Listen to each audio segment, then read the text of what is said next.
A blessed Friday to us. Apart from all of us being claimed as images of God, because we are created in His own image and likeness, and as Christians, we are Christs to other people, we also are walking mirrors. Do you believe in that? No? Ngano mang walking mirrors man ta, mga salamin nga naglakaw-lakaw, because other people see themselves in us, or we see ourselves in other people.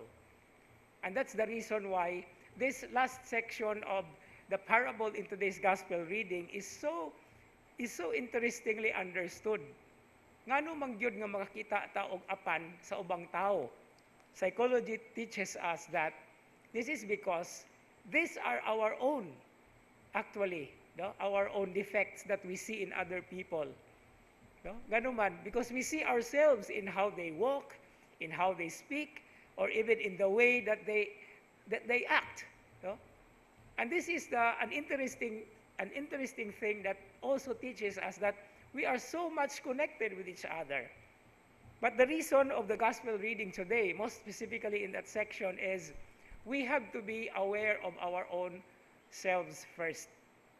Because it is not just a question of trying to reach out to correct another person, but first of all, we have to see clearly ourselves. No, muna nga, before seeing ourselves in other people and actually make so many things, so many comments to the detriment of the other person, to the destruction of the dignity of another person, we have to take a look into our own mirrors. No? And I'm talking about the real mirror. Ayaw lang po siguro og pagdugay dito o magday ka si mong kagalingon kasi babuak ko niya ng mirror. No? But this is a thing that we also always take into perspective in what we practice and in what we have in prayer as reflection. Okay? A reflective prayer. Where when we say something or when we try to think about and try to understand so many things that are happening in our lives, that is one fruit of prayer. Ang pagpamalandong, ang pagtanaw sa atong imahen diha sa ato ang mga paningkamot. But then, since we are connected and related to other people, let us also do it in a proper manner. And what is the proper manner? We have to take the wooden beam.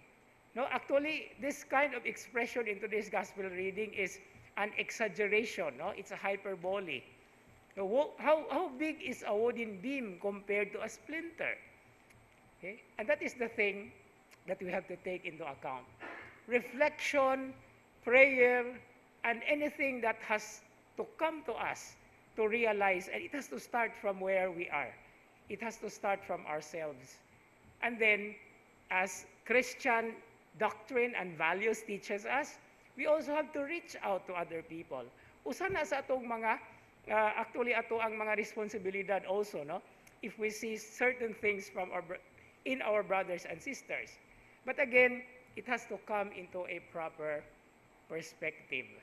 No? And this is what we constantly pray for. And just like St. Paul in today's first reading, okay, giving thanks to the Lord is an important thing because of the mercy and kindness and compassion He has for us. And this is also something that incites or ignites us to thank Him, and at the same time to consider that His grace is so bountiful, is boundless, and part of that grace is to be able to see ourselves and to accept our defects and ask for pardon and strength to continue living our lives, not only personally, but as social beings, members of a community of love of the church. Amen.